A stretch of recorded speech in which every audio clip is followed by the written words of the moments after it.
Welcome to Equipping Leaders, a podcast where I share and discuss resources, tools, and information to equip leaders to build creative, cohesive teams through culture and leader development.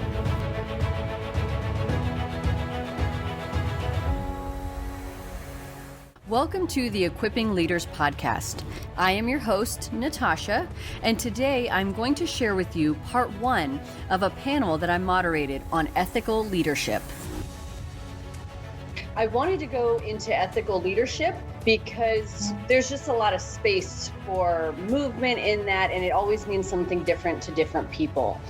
Peter Northouse, he has these 5 elements of ethical leadership, and they're kind of like a Venn diagram in that they all really do interact with each other.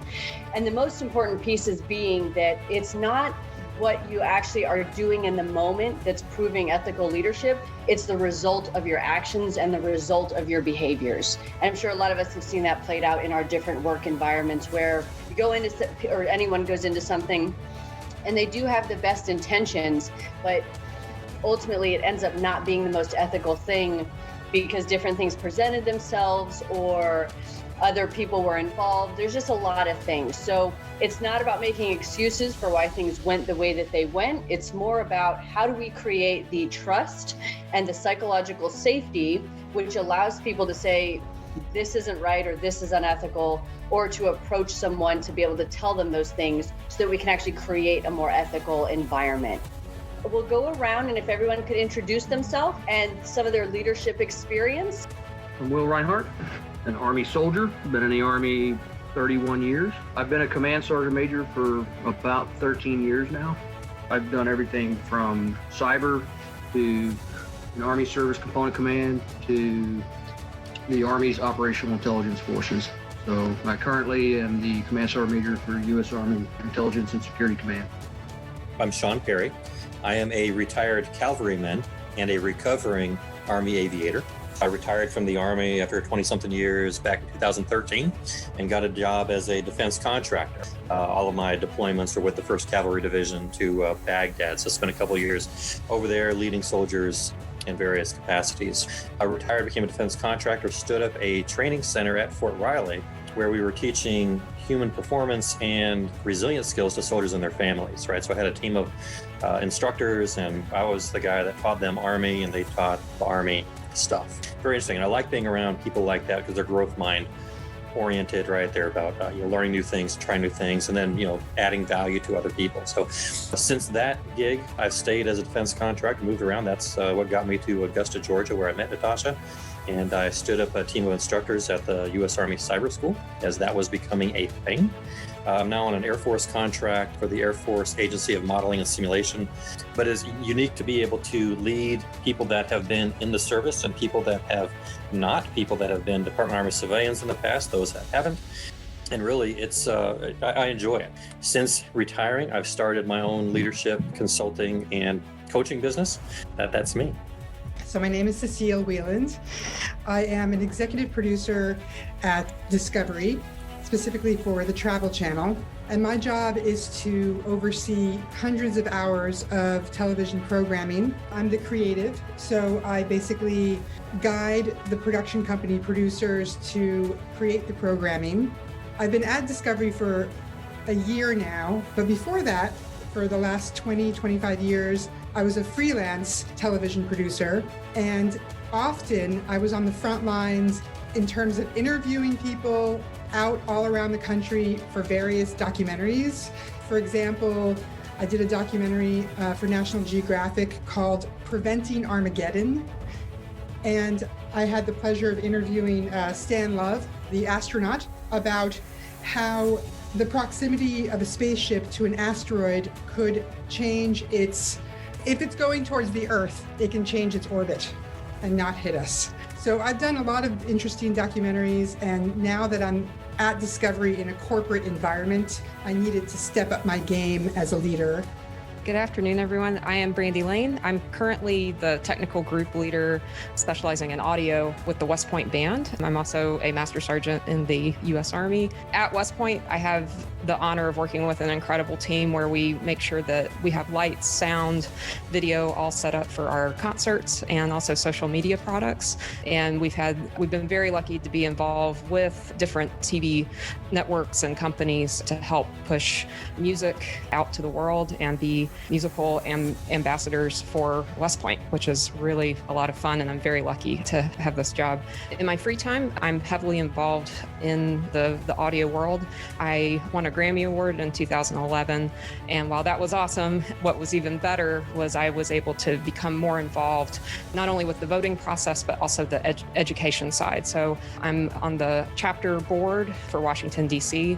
for the Grammys, and I also work with the Education Foundation, which is actually a branch of the Grammy Museum, which helps make sure that music history is, the legacy is still getting out there, but also making sure that there is music in public schools, which is very important, and I believe it's very necessary, especially during this time.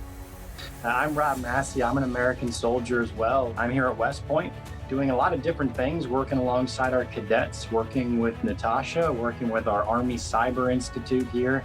I'm an acquisitions person, but I grew up in the Army flying helicopters, breaking helicopters really, and then having other people fix them. And then I moved into this acquisition space, which it's a challenging space for our Army customers here to navigate, and I think that's one of the most profound areas that I like to add value here at West Point, and that's helping customers connect themselves with resources, because it's a challenging space to navigate. And so, yeah, I'm incredibly proud of that. I'm incredibly proud of the opportunity to work with cadets in the classroom, and incredibly proud of these future opportunities that I'll have. I'll move to Lexington, Kentucky to work with our Special Operations Command customers here in the near future. And more than anything, that's how I view myself, just a team builder. They call us directors, or they call us commanders, or call us what you will, but at the end of the day, we just facilitate people getting resources and getting what they need to be successful, because truth be told, more often than not, people like us get in the way of productivity. My hope is that I've always stayed out of the way and added value where I could. Have you guys seen in your experience, whether it's military to civilian, or even like Cecile working freelance versus working for Discovery, that people approach ethics differently? And if so, how? I don't think you approach it differently based on where someone might work, what category they may fall in, or whatever, whether they're a civilian, a soldier, an executive, or a janitor. To me, it doesn't matter. Ethics is a lot about character.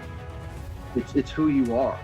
And the things that you do, or how you approach things, how you engage certain individuals or certain situations, who you are inside, your character will come out as you engage or deal with the environment or situations you find yourself in. And so I think it's not necessarily the aforementioned, but more of it doesn't have to be different for different folks. It shouldn't be, in my opinion. Well, in my world, when I worked as a freelancer, I worked with people who are non-union, and it was really not regulated.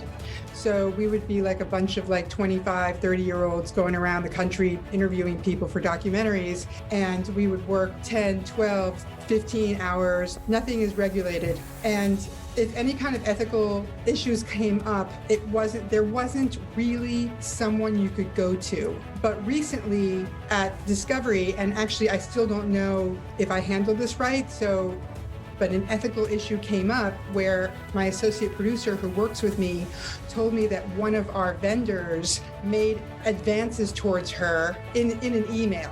And I don't actually know what to do, because in my freelance world, which all the projects are very short term, you never see people again, it's kind of like fleeting. But when you're in a corporate environment, for me, it just changes everything. It's much more structured. That's such a great point too, that sometimes somebody will say something and maybe they don't know what to do, or they don't know. Sometimes people don't even know that something is unethical or not right until you're like, hey, that's actually not okay. That's very unethical. Yeah, Cecile, I just want to expand upon that comment that you made about the structure.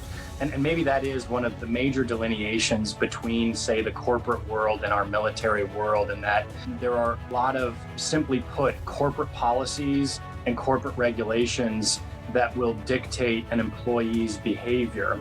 And therefore, there's almost no need to think. The corporate policy says I can't do this, and therefore I don't do this, whether that's working overtime or anything else. However, what I have seen on the military side is that, to Natasha's point, right, knowing whether or not something is unethical or if it's just a gray area. A perfect example, I used to be in a position where I traveled on a routine basis almost twice a week, and we'd have some wonderful soldiers who worked back at the headquarters building who would pick us up from the airport and bring us back to the office. And halfway through that assignment, I might have been flying into the airport at 10 o'clock at night, and I could certainly call up one of those soldiers to come pick me up at the airport, and they wouldn't even think twice about it, right? They would come pick me up at the airport at 10 o'clock at night after having worked a 10-hour day, because I'm their boss and they're the subordinate, and they're just going to do it because they believe that's what you're supposed to do. Whereas I could have just gotten a $7 cab ride back to my house from the airport, right? So I don't necessarily think that example falls into sort of this ethical quandary, but I think that's where it begins, right? It begins with sort of a leader or a person in a leadership position thinking that people exist to do things for them. And then over time, you start to develop this mentality of people exist to do things for me, as opposed to really the other way around, to the point I made earlier, right? We as leaders should just get out of the way and stop getting in the way of productivity. Over time, you start to develop this mindset that people exist to do things for me. So when I speak, they need to listen. They need to drop what they're doing. And, I share that as sort of those boundaries, those ethical boundaries in those areas, certainly within the military, where people are just going to drop what they're doing to help out the boss because that's what they think is the right thing to do. What's interesting is I feel like the military does a very good job of training within ranks. So we have trainings every single quarter and year that talk about, resources that we have that we can go to if something happens within our ranks. And if this happens, then you go to this person, or there's an advocate that's on post. What's interesting being with the band is a lot of our interactions are with the public and with people that come on post to our concerts, and they can be from anywhere in the tri-state area. What we found over the past couple of years is we don't really know what to do about that side of it. Unfortunately, we have had situations with patrons that come to our concerts and saying comments that weren't appropriate or very political or something, and there's not really any structure in place for us to have a chain to go through, that we can go to this person and we can go to this person and we have these options and here's what we can say. So as a unit, we've had to really kind of take a step back and go, okay, we know what to do on the military side, but on the civilian side, we need to figure this out, and we need to make sure that there's ethical options on both sides. I'm curious if that's important just as an overall thing for especially people in the military, but also in the civilian world, even if it's not an official structure, having some sort of structure in place and building that trust with your supervisor, with whoever is an advocate that you can go to figure out what options you have, and just a chance to be heard. Having been in both the Army side and then in corporate America, I've seen it a little bit, from both sides of that regard, and then also working with entrepreneurs. In my perspective, it comes down to, I'm going to say, this sounds almost cliche, but it comes down to the leadership. Because I have been in Army organizations that were horribly unethical, and they had all the right policies and all the right commander intent letters, and especially, being a CAV guy, we tend to be a little bit arrogant and all that kind of stuff. And so, Rob, to your point of, hey, I'm entitled to this. The regimental commander said, so, we're going to let his kid run around the regimental headquarters and terrorize all the staff, just because that's the boss's kid, right? From where, that would not normally be tolerated in other units. And on the corporate side, I'm very excited about the company I work for, because I think they do a great job. We've replaced folks. In fact, this current contract I'm on, we have uncovered what I'm referring to as holes in the wall behind the refrigerator that the government had no idea what was going on with these guys. They were telling people that were working remotely, hey, really just go ahead and log 40 hours this week, but you can probably get all the work you need to get done in 2 days, right? But they were doing that. So as a taxpayer, right, that's an immediate affront to me. So when I've shared that with the government contracting office representative, they can't believe it. But okay, I'm not trying to rat these guys out. These are just things that we were overcoming. And I thought back to my experience when we first started mobilizing Army National Guard units for Operation Enduring Freedom, way back when. They came together with a completely different perspective. Cecile, I think you brought up the sexual harassment kind of stuff. The way that they talked to each other, male to female, female to male, we were like, you can't do that. You can't talk to each other this way. This is not college. This is oh my God, we got to sit everybody down, because that culturally their unit was very loose with that kind of stuff. And so I think the leader sets the tone for the organization, and if the leader is ethical, then that permeates. And all right, some people are going to fight that, right? We know that. Okay, well they're going to leave, and then you bring in people that support the leader, and it's very interesting. But in my perspective, you're right. It always comes down to what is the leader doing. Brandi, you talked about taking a step back as an organization. Well, I think that's huge, because if you can talk about it internally, one, that's leadership. Rob's point, you're listening, right? You're engaging. You're kind of getting away. Let's have a conversation, because you've got smart people working for you. Let's all figure this out together, and then the leader comes in and ultimately makes that final decision. I really appreciate that too, because I know I've shared it with some of the people in this group. My biggest fear as a leader is that I will be in a position where people feel like they can't be honest with me, or they aren't telling me the right information. And so how that interplays with this is that sometimes I see people telling senior leadership something, and I'm like, that's not what happened. They're not lying per se, but they are definitely putting this beautiful sheen on it, like, don't even worry about it.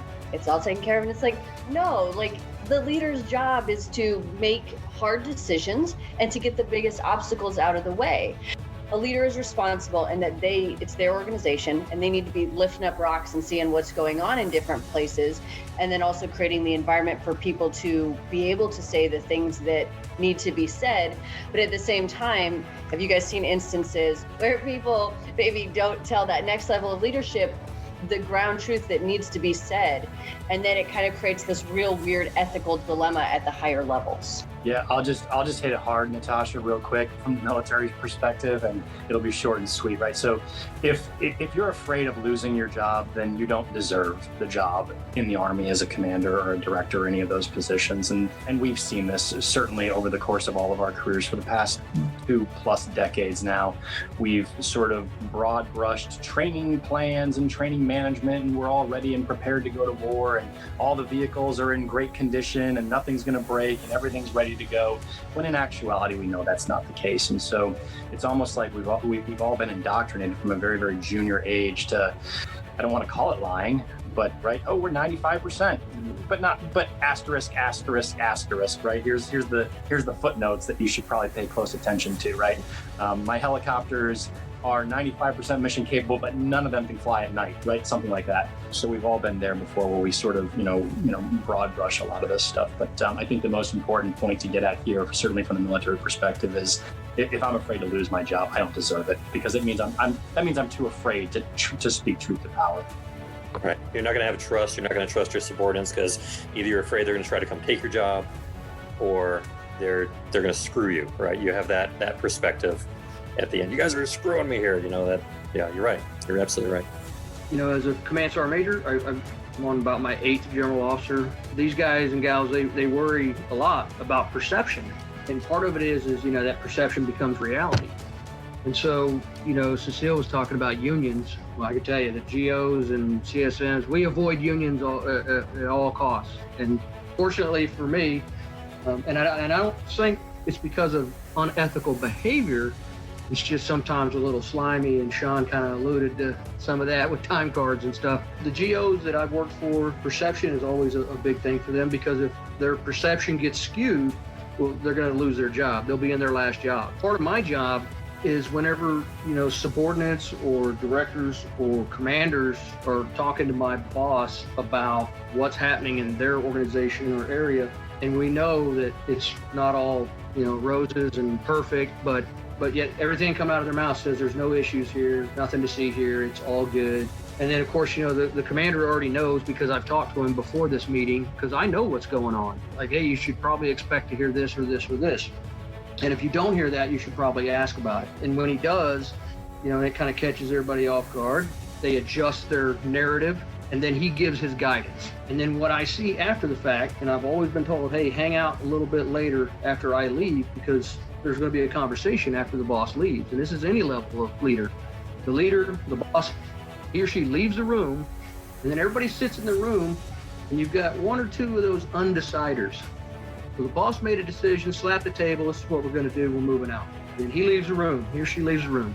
And then there's somebody in the room, well, what he meant by that, what he was actually saying, and the way this is going to, undeciders. Now you just got to walk out, go get the boss, say, hey, it's all right.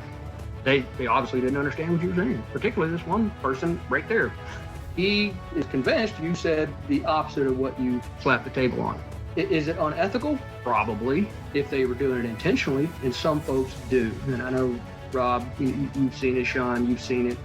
Those that, you know, I'll wait the boss out. You're in a 24-month cycle. I'm here for the next 10 years, so I'll just wait you out. I think that's unethical. I hope you are enjoying this panel on ethical leadership. We will continue with part 2 next week. Thank you for listening to the Equipping Leaders podcast. You can follow me on Instagram at novel_Natasha or on Twitter at Natasha Cheyenne. Please join me next time for more insight and resources to equip leaders.